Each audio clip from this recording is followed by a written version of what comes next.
Because you know, a lot of people be on the labels, like they say, like when Diddy's an artist, it's hard for the artists to shine. I mean, did you quit that the artist part of it to make sure your artists get the shine they're supposed to get? Yeah, that was mainly the intention of it all. You know what I'm saying? I quit rapping as an artist, but I didn't quit, rap as a manager, as a label. Okay. And, the same plugs that I hear, the BSM plugs, the rock plugs, whatever it was, I was just using those same things, for my artists. Okay. So, it's like, it's still kind of the same. I'm in the game, but I'm not rapping. That's all it is. So, I mean, for me, if I was an artist, I would be happy for that decision to even be made, because I see people like the Freeways, the Beanie Siegels, and all that was up under Jay when Jay was still dropping his albums. One of their complaints now was Jay was taking a shine, or Jay won't taking the time to push their project because he was dealing with his own project. Yeah. For me personally, to hear your music, and I know what you're capable of doing, for you to take the back seat for your artists, I feel like that's big. You know what I mean? Right. Because, it's basically about what you want in the game. Like, what is it you want out this music thing? Okay, I'm a rapper, but everybody's rapping. Okay. But the part that everybody don't have is what it brings, when you get the success part of it. So as long as I can be here staring and driving, the car, we still gonna get there. I don't care if I'm the first one out of the car. I'm in the car, and the car's going, so we're gonna get there.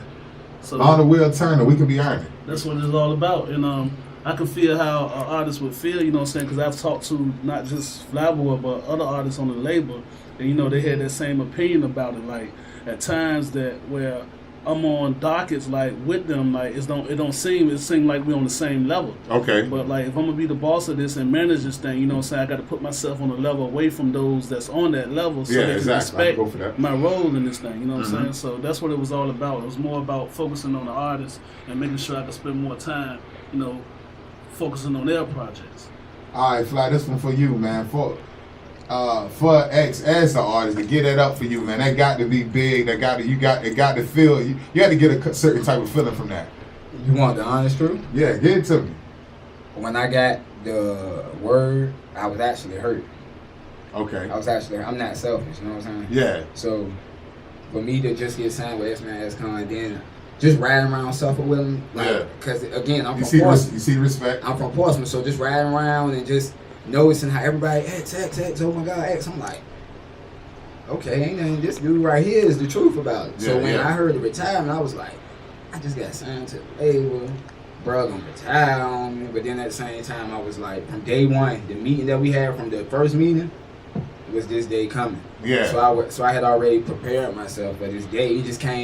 It came a lot sooner than what I expected. And I feel like he did that on purpose. As far as just to make his artists grow and to just stand on their own too. Because if you can't stand on your own too in the music industry, you're in the wrong business. Exactly. With that said, where is a place, website, whatever that they can go find more of your music, hear more about you, or whatever like that? You can go live mixtapes. I'm featured on DJ Ace Radio Active League 6, and that's Radio Active League 6. DeadPiff.com. I'm on OG Matt Drama's Who Is Matt Drama. I'm currently working on my project, which I promised the state of Virginia is not going to let you guys down. Everybody's going to be proud. I've been working on this project for 2 years. I could have easily dropped it. Honestly, I could have put it out tomorrow. Yeah. I'm more based on my quality. Taking your time. And trusting my management. Okay. And doing everything the right way. So when I drop it, trust and believe everybody's going to be proud. Ain't nothing gonna change. I've been the same person since day one. So the Hollywood talk and all of that ain't me. I come from a humble family. So it's just me. I'm trying to change lives. I got a son, you know what I'm saying? Okay. We're gonna go right in on that. With that said, being a son, we had a question of the week saying, what was the age, you know what I mean, you feel like you should stop beating your kids? I mean, you as a parent, you should have some type of, some insight on this. What do you think? It's the time and the place to beat your kids. I got a son, so I'm saying, he's 5. So you gotta teach him right for wrong. You can't just immediately want to go in and beat him for everything that he does. You have to sit down and talk to him and let him know right from wrong and what he did wrong. You know what I'm saying? Versus going in and just immediately just beating them, because the first thing he gonna think of you is like, oh, my daddy doesn't love me, he just wants to beat me. My daddy Hitler. Yeah, you know what I'm saying? So, but I mean, really, it's all tough love. Do you think it's an age?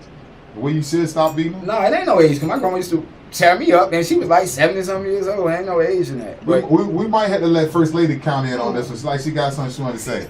Yeah, come on. Go ahead and turn the mic to her. Man grown, I'm gonna beat them till they get out my house. And before we go any further, like we went to Facebook and we got some feedback, and most people that are parents are saying that if the child is still under their roof, then they're gonna fall underneath their guidelines. That's right. That might result in getting That's some right. beatings. You know what I mean? And let me go ahead and get X-Men to chime in on on how you feel about that. Oh yeah, that's true. I mean, I'm old school with mine. You know what I'm saying? My pops, and like the whole time I was growing up, I felt like this was a mean dude. You know what I'm saying? Like, I kind of felt like at some points I hated this guy. You know what I'm saying? Yeah. But when I look back, he's dead and gone now. Rest in peace to my pops. But when I look back, right, I miss him, but I kind of felt like where he was going with it. You know what I'm saying? What he was trying to instill in me. Yeah. You know what I'm saying? So like now that I'm grown and I've went through those trials that he tried to avoid, you know what I'm saying, I kind of see now this what he meant, this what he was trying to do. Yeah. And and that type thing, if you went through that or you went through some changes where it didn't work out the way you were disciplined, maybe things needed to be changed or things needed to be implemented that was going on back in those days that, kind of helped the kids grow. All the beatings count, man. Won't no beatings really gave for nothing. You know what I mean? Yeah. Hold on, man. I ain't gonna lie.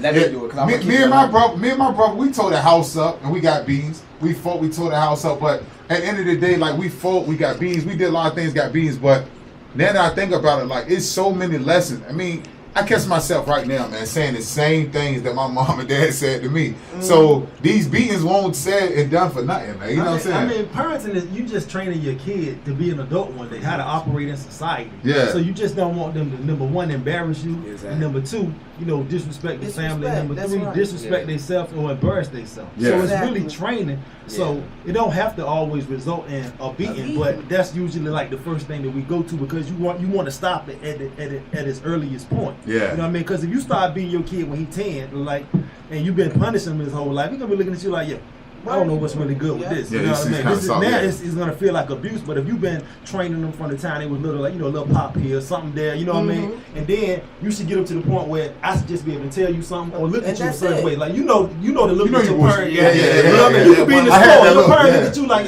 don't do that. You know what I mean? That look you did today. Yeah, I kids that look today. But you know what, Ro? What I want to add, I want to go along the lines of what you're saying, right? Fear and respect almost run down the same line. Yeah. Like, but the point of it, the kids don't get the love part of it first. Ah. So what happens There you is go. that I believe that the beatings bring the fear, the respect part of it. You know what I'm saying? That part of it. Yeah. The fear. But then after a while, it grows into the understanding of it's done out of love. Okay, yeah. So, something has to open the door and get their attention because you can't just tell a kid growing up nowadays, Don't do do something. this or don't do that because I love you. I'm telling you that's what's right. Yeah. Because, I mean, no matter how much respect they got for you, Mistakes gonna be they made. and they still have their own choices in their own mind. Yeah. So, out of the fear of, okay, this is a person, a disciplinary, you know what I'm saying, of me. So that's the fear. And then after a while is, I'm doing it because I understand this person loves me. Yeah. You know what I'm saying? So that's what it is. But I think the whippings always was like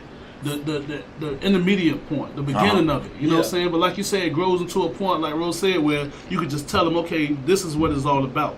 And then they'll feel that more after a while, like, okay, he or she's trying to give it to me, and they ain't got to beat me with it no more. You know what I'm saying? yeah. You know what So- though?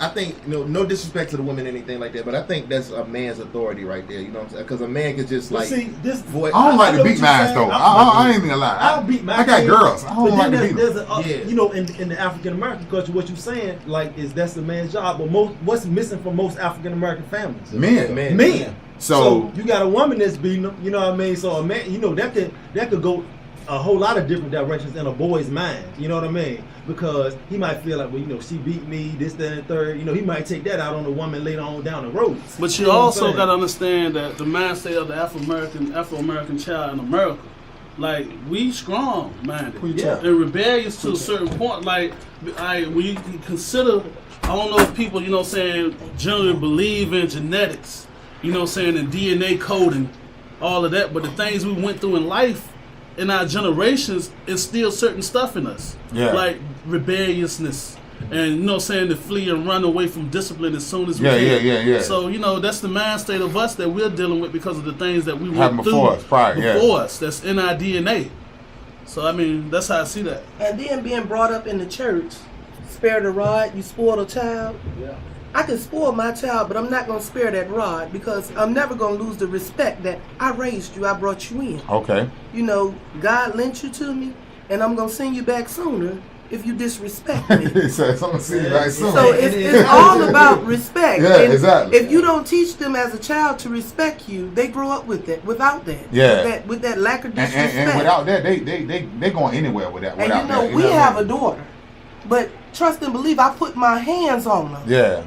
And she's 22. If she get out of line, I put my hands on her. Still put the hands on as 22 years old. Okay. Yes, I do. So right there, that's a check right there. So ain't no age. You know No, what I it's mean? not, because I'm always going to be your mother. I can't stop being your mother. Yeah.